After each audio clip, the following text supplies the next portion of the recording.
Attorney Roque, nag-assume po kayo na mali, di po ba? Nagkamali po. Kaya nga, yung assumption nyo mali. Opo, mali nga po yun. And therefore, pag nag-assume ka ng mali, you should be ready for the consequences. Hindi ba dapat ganon? Sino po mo ang pumirma ng lease contract? Si Mrs. ko po ang pumirma ng lease contract. Siya po ang pumirma, Mrs. po ninyo. On Ano behalf po ang of- posisyon ng Mrs. ninyo doon sa corporation? She only signed on behalf of PH2 Hindi po yun ang tanong ko. Ang tanong ko po ano ba ang posisyon ng asawa po ninyo doon sa korporasyon na yun? Hindi ko po maaalala ngayon kung ano talaga ang Mrs. designation mo siya, niya. hindi mo alam? Well, Mrs. ko po siya, kaya nga po siya ang pumirma. Hindi nga, pero alam mo na siya ang pumirma. Bakit siya ang pumirma? Kung wala siyang personalidad doon sa korporasyon na nagmamay-ari. Ms. Paterna naman, tatanungin kita, kanina nabanggit mo yung law office, ano? Di ba? Anong law office uli yun? Yung humahawak po ba ng Lucky South, Mr. Chair? Ano po yung law office na yun? Yung law office po na nabanggit ko po kanina, sila po yung humahawak po sa akin ngayon.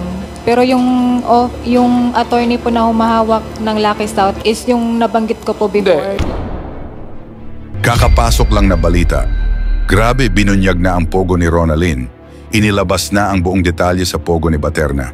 Sasabihin na daw lahat alam ni Ronalyn. Wala nang takas si Harry Roque. Kulong ang hatol sa kanya ni Paterna.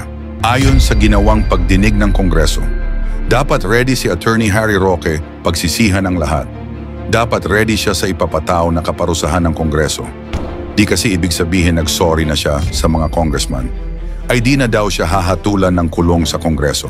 Matapos siya hindi dumalo, sa gagawing pag-amin sana ni Ronalyn Paterna, tinedelay niya ang lahat. Wala nang takas si Attorney Harry Roque. Ibinunyag na ni Ronalyn. Inilabas na ang buong detalye sa pogo ni Paterna. Madam Ronalyn, ako po yung nagtanong sa iyo nung mga nakarang hearing kung sino po yung gumawa at nagpapirma nung lease agreement. Di ba?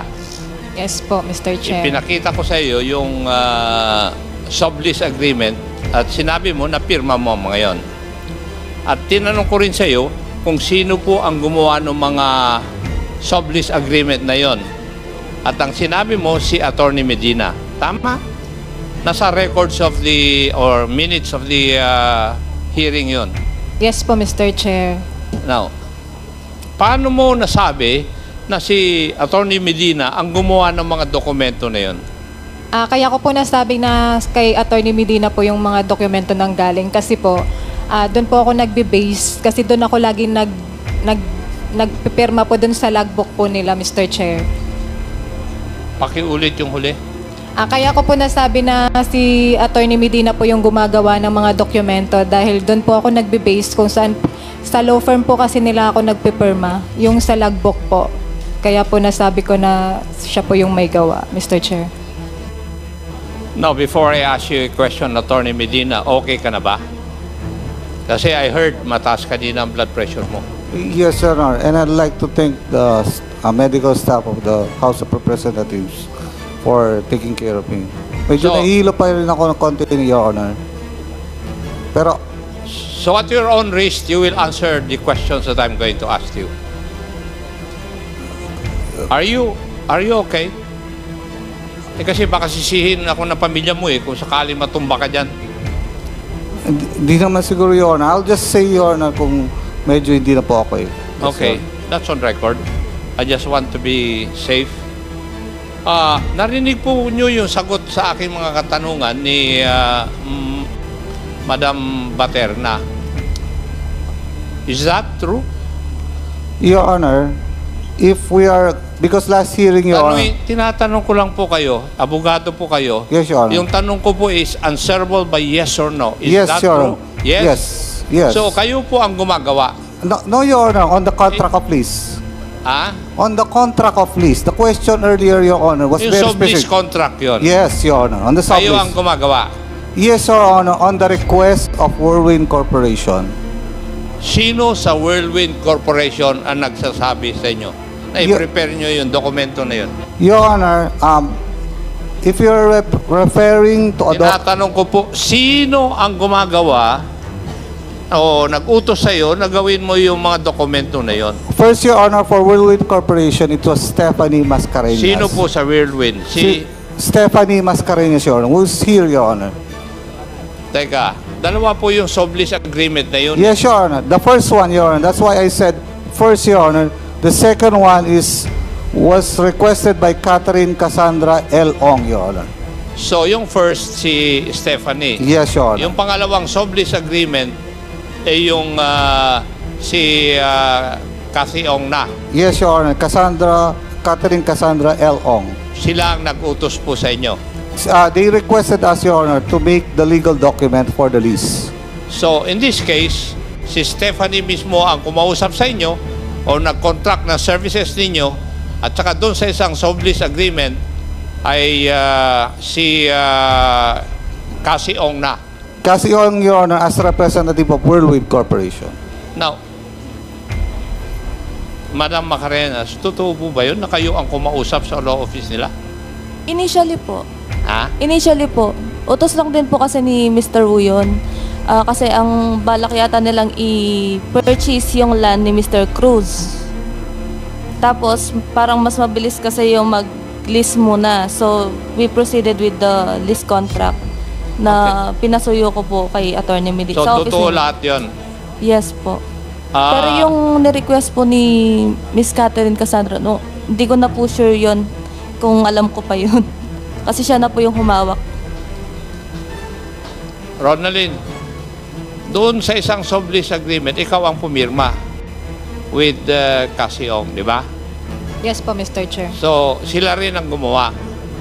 Pero, para bang nirepresent mo yung sarili mo na parang ikaw ang pinuno o nangunguna doon sa Lucky South 99. Tama? Yes po, Mr. Chair. Ikaw ba talaga ang big boss doon? Hindi po, Mr. Chair. Eh, sino? Si Miss Cassandra Ong po yung pagkakaalam ko, Mr. Chair. Dahil siya lang po yung nakikita ko at nakakausap ko po. Eh, bakit ka pumirma? Hindi naman pala ikaw ang boss. Per Cassandra Ong po. Ano po? Ginamit lang po kasi yung pangalan ko, Mr. Chair. Ginamit Kinuhanan lang lang yung po ako pangalan ng ninyo. ID. Bakit kaya hindi yung pangalan niya ginamit? Eh, Pilipina naman siya talaga. Hindi ko po alam, Mr. Chair. Thank you. Thank you, Attorney Medina. I hope you're okay. Thank you, Your Honor. Thank you. Mr. Chair, I would like to address Attorney Roque. Attorney Roque, Yes, active pa ba Your kayo dun sa First Bataan Holdings? Well, sa ngayon po ay hindi. Kasi nga po na nagkaroon ng violent reaction yung aking misis because of that false report that appeared in Billionario. And she really wanted out of First Bataan. Ang problema nga lang po, hindi naman ganun kadali umalis. So, pinabayaan ko na muna po ang First Bataan dito sa aking kapartner, knowing na malinaw naman po kung magkano yung investment namin at saka na lang aayusin yan. Yung investment nyo dun sa First Bataan Holdings ay 95M given in 3 tranches. Opo. 32.5, 32.5, and 30, right? Opo, opo. Tama? Opo. So, ano na po ang nangyari dun sa 95M nyo kung wala na po kayo dun sa First Well, Bataan Holdings? Mr. Chair, nasa lupa naman po yan. No? At hindi naman po ikinakaila ng aking partner na kami nagpasok ng 95 million para sa lupa po dyan sa First Bataan po. Mr. Chair, before I ask the partner of the Honorable Roque, in the spirit of transparency, Mr. Danny Corral has been known to me since I was in the service up to now. Mr. Danny Corral, totoo po ba yung kasagutan ni Attorney Roque na siya po ay wala na dun sa First Bataan Holdings na ang kasama po doon yung kumpanya nyo rin na Green Mile? Opo. Opo, wala na po. Wala na. Opo.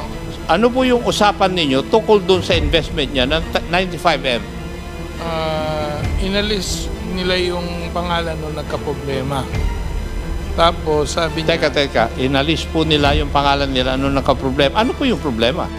Yung ayaw na ni Myla sa... Ayaw ng asawa. Opo. So, ngayon, yung lupa na yon na 300 plus, di ba? Opo, opo. Hectares. Opo, Your Honor. Yung Green Mile na ang nagsusolong may-ari. Hindi, kasi sabi ni attorney, ano yun yung, di ba 95 na ilipat yung pangalan sa Green Miles. Pero yung 95, nandun ho yung sa lupa. Nandun sa lupa. Pero ang nagmamay-ari na lupa sa dokumento, sino po? Sa ngayon, kami, sa Green Miles po. Sa Green Mile na, di ba? Opo. Yes. Pero wala na yung pangalan ng ni Attorney Roque. Opo. So, may usapan kayo? Opo, sabi niya po, yung, kasi hindi naman ako nagbayad Hindi ko naman binalik yung 95. Yeah, hindi mo nga binalik yung 95. So, Opo. ano ang nangyari doon sa 95? Basta nandun lang sa lupa. Opo. Okay. Thank you, Mr. Chair. Attorney Roque, doon po tayo sa bahay doon sa Baguio. Opo. Ang sinabi po nyo noon po doon sa hearing, nakarehistro doon sa isang corporation, PH2, at saka yung Biancham Corporation, na kayo po ang nagmamay-ari, kasama po doon sa incorporation, sa corporation na yon. Tama po, Mr. Tama. Chair. And sinabi mo na hindi ikaw ang may-ari, it's the corporation. Oo, narehistrado po sa pangalan ng korporasyon. Now, when the house was leased, sino po mo ang pumirma ng lease contract? Si Mrs. ko po ang pumirma ng lease contract because I asked her to sign the lease contract. Siya po ang pumirma, Mrs. ko ninyo. On Ano behalf po ang of- posisyon ng Mrs. ninyo doon sa corporation na yun? She only signed on behalf of PH2. Hindi po yun ang tanong ko. Ang tanong ko po ano ba ang posisyon ng asawa po ninyo doon sa korporasyon na yun? Well, sa kontrata po siya naging representative Hindi, ng korporasyon. ano ang posisyon ni Mrs. Roque sa korporasyon na nagmamay-ari nung bahay at lupa? Hindi ko po maaalala ngayon kung ano talaga ang designation Mrs. mo siya, niya. hindi mo alam? Well, Mrs. ko po siya, kaya nga po siya ang pumirma. Hindi nga, pero alam mo na siya ang pumirma. Bakit siya ang pumirma? Kung wala siyang personalidad doon sa korporasyon na nagmamay-ari. Meron po. Well, I guess siya po yung nagmamanage ng property for lease. At, So siya ang si Sign. nagmamanage Siya ng property po. for Opo, lease. Opo. Pero ano po ang pwesto niya doon sa korporasyon? Parang wala naman po ata siyang na-specify na pwesto. Pero i-check ko po sa papeles. Pero wala po ako maalala kung ano po yung talagang posisyon niya. Kung sino po ang nagbabayad ng RPT nung lupa at bahay? Meron po kaming tagabayad po. Sino Sa nga? taga-Baguio. Sino ang kaninong pera ang binabayad? Galing din po sa amin ang pera. Galing po sa inyo. Galing din po sa amin ang pera. Okay. Now, matanong ko nga, meron po bang business permit yung asawa po ninyo? Well, hindi po siya kumuha kasi Ang tanong, wala pong business wala. permit. Pakisagot lang po yung aking katanungan ng Apo. diretso. Wala po siyang business permit, pero siya ang nagpaparenta nung lupa at bahay. Di po ba? Kakasimula lang po kasi. At yung asawa po rin ninyo ang listed na kasama sa Homeowners Association nung lugar na yon. Tama po, dahil Therefore, tumira po kami. May I conclude, or is it proper for me to conclude, Attorney Roque, that in paper, the house and lot belongs to the corporation, pero yung beneficial owner, kayo po? Totoo po naman yan. Sinasabi ko naman po talaga yan na may interest po kami dyan sa bahay na yan. Yes Hindi. po. yung may interest, iba yung dun sa ikaw ang beneficial owner. Totoo naman Kasi po. kayo po ang may control sa lahat. Kasi dun sa mga sagot nyo yung aking katanungan, although the property is registered under the corporation, kayo po ang may control. At yung sino ang may control, siya ang tunay na may-ari ng lupa at bahay. Well, Di po ba? Well, beneficial owner po, totoo naman po yan. O Yes. ibang registered owner. Totoo po. Totoo po. For the last portion, Mr. Chair, may I ask Ronaldin Baterna, pumirma po kayo ng waiver of confidentiality nung last hearing, di po ba? Na pwedeng i-open ninyo, payagan ninyo na mabuksan po yung inyong bank accounts. Yes po, Mr. Chair. Meron pong pagbabago dahil kine-question yung kwan, dahil yung nakalagay po kasi doon sa pinirmahan nyo na waiver of confidentiality, ang nakalagay lang po doon is China current account. Hindi po pwede po yun. Dapat China current account under your name, kasi under the bank secrecy law, hindi mo naman pwedeng i-waive yung karapatan ng ibang tao. So binago na aming COMSEC yon. At nakalagay din, dinagdag,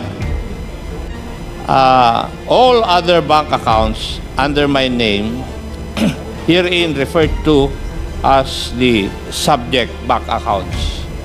Matanong kita, and you can consult your lawyer. Pwede mo konsultahin yung lawyer mo, nandyan naman yata siya eh. If you are willing to sign the amended waiver of confidentiality. Yes po, Mr. Chair. Thank you. Do you agree, the lawyer of Madam Ronaldin? Para walang question. Yes, Mr. Chair. Thank you. Pirmahan mo na lang ito mamaya, papipirmahan ng COMSEC sa'yo. Okay? Okay po, Mr. Chair. Thank you, Ms. Chair. That would be all for this day. So, okay. Si Ronaldin, ilang beses mong nakausap si Miss Cassandra Leong? Minsan lang po, Mr. Chair. Siguro po sa isang buwan, mga 4 na beses. Depende po. Nakakausap mo Kasi rin siya? hindi po siya araw-araw pumupunta doon, Mr. Chair. Pero nakakausap mo rin siya? Yes po, Mr. Chair. Hindi lamang mas kasindalas nung pagkakataon na nakausap ni Stephanie si Cassandra Leong. Tama po, Mr. Chair. Ngayon naman, Miss Paterna naman, tatanungin kita, kanina, nabanggit mo yung law office, di ba? Anong law office uli yun? Yung humahawak po ba ng Lucky South, Mr. Chair? Ano po yung law office na yun? Yung law office po na nabanggit ko po kanina, sila po yung humahawak po sa akin ngayon.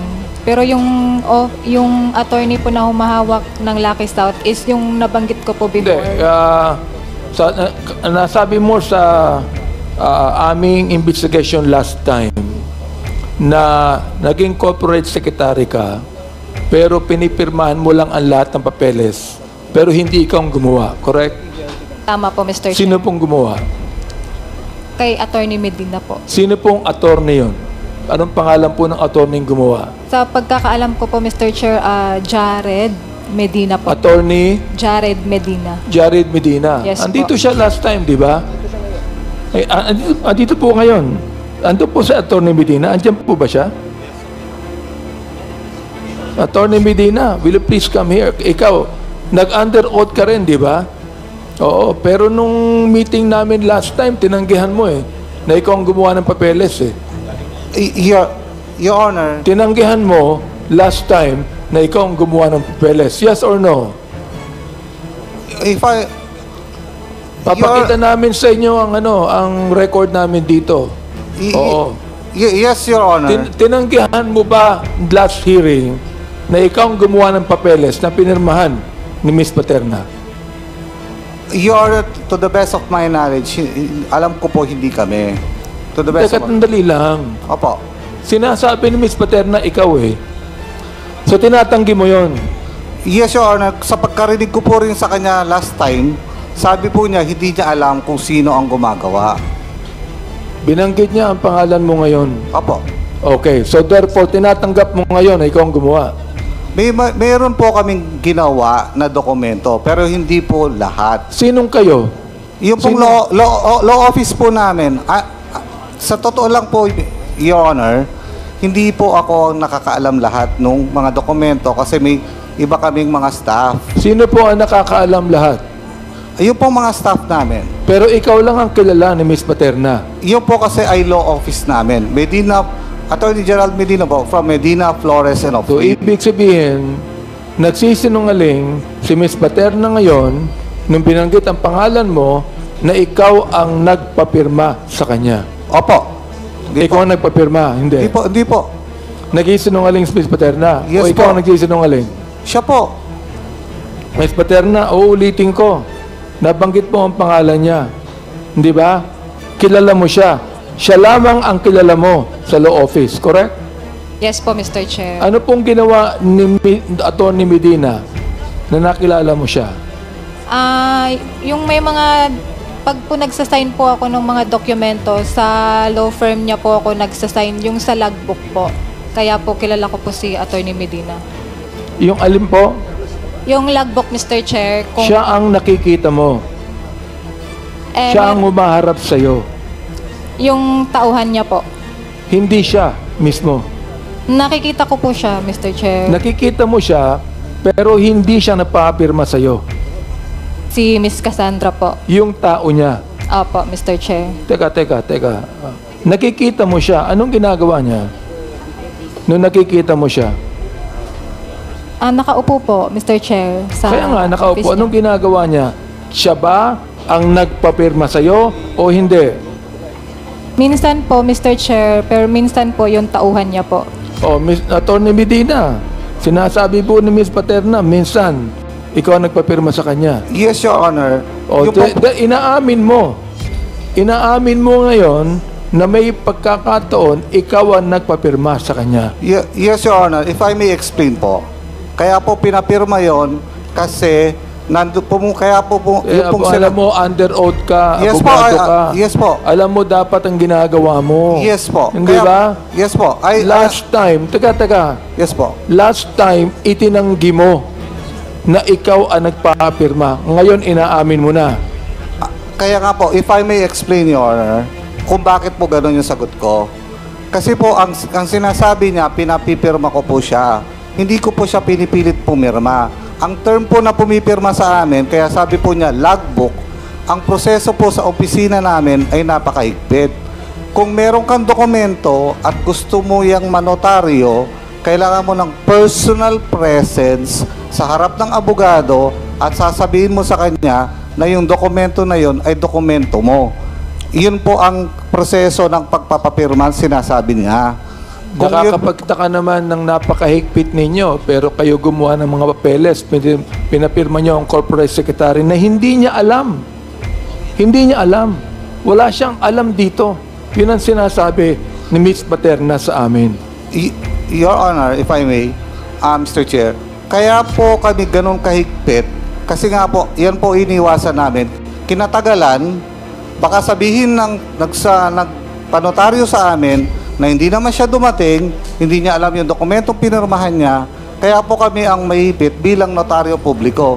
Kaya po ang proseso ng notary public is that there should be personal presence ng pipirma doon sa dokumento. Ilang beses ka nang nag-attend sa hearing na ito? Pangalawa lang po, Your Honor. Pangalawa, ikaw ba ay nag-absent minsan o lahat inatenan mo? Lahat po inatenan ko. First time lang po akong na-invite last time, Your Honor. Mahirap paniwalaan ang sinasabi mo ngayon sapagkat ito ay tinatanggihan ni Miss Paterna. Naunawaan niyo ba ako? Yes, Your Honor, but nagsasabi po ako ng totoo. Well, ibig sabihin niyan, ito pong Lucky South 99, kayo ang gumawa ng mga papeles niyan. Kaya yan po yung naging korporasyon.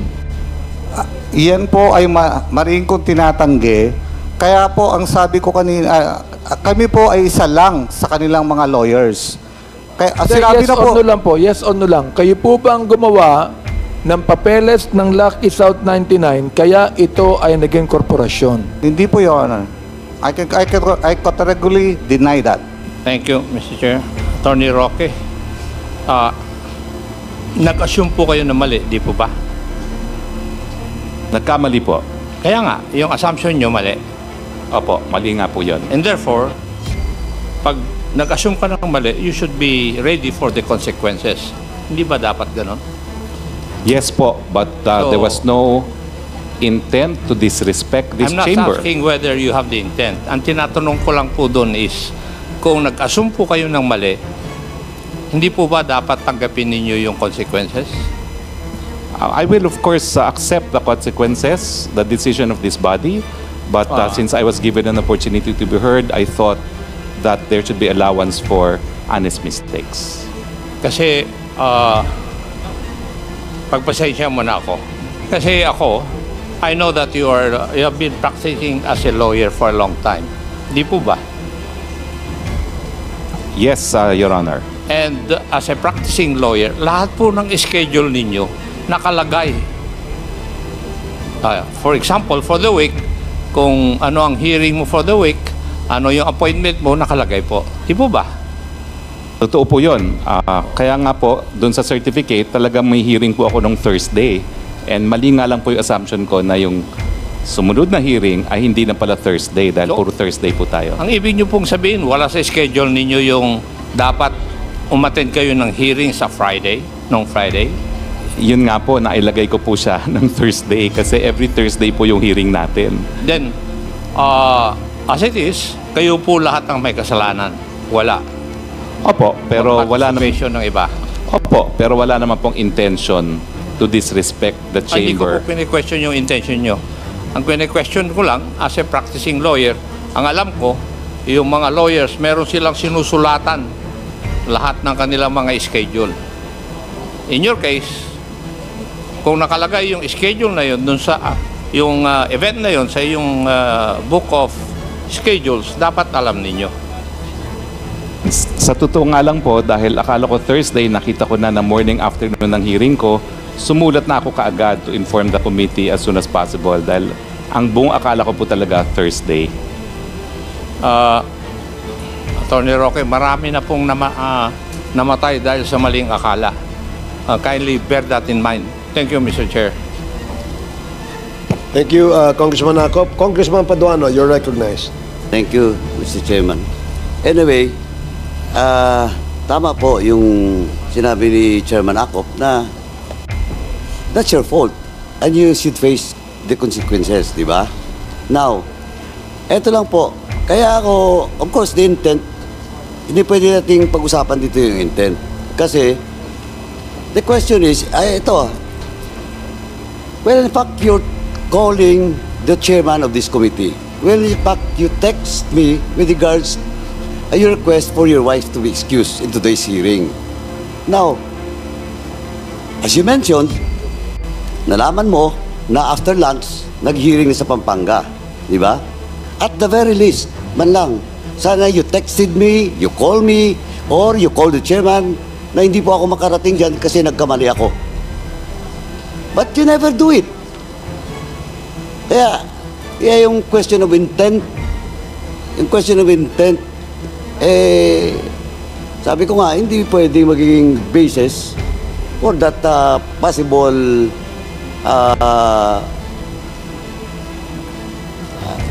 contempt, no?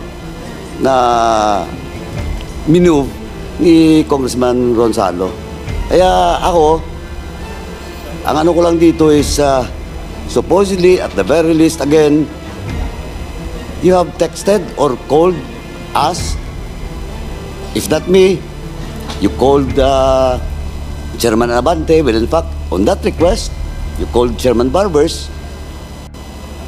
But you never do it. So, ako, Mr. Chairman, I joined the motion of the first motion of Congressman Salo. Thank you, Mr. Chairman. Thank you, Congressman Paduano. Mr. Chair. Congressman Fernandez.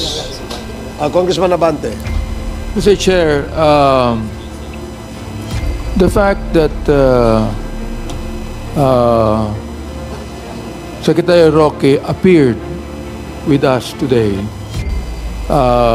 and apologized to the committee At sinabi po ni Congressman Acop, kung nagkamali siya, sinabi naman po nagkamali siya, I'd like to ask that we hold in abeyance the motion until such time that all of us would jointly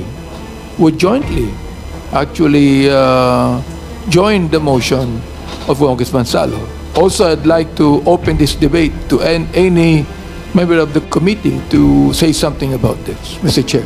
Thank you, Mr. Chairman. Just to add dun po sa sagot ng chairman natin, Chairman Barbers, for the information of Senior Deputy Minority Leader Paul Dasa, under our rules, wala pong reprimand dun sa sa contempt, no?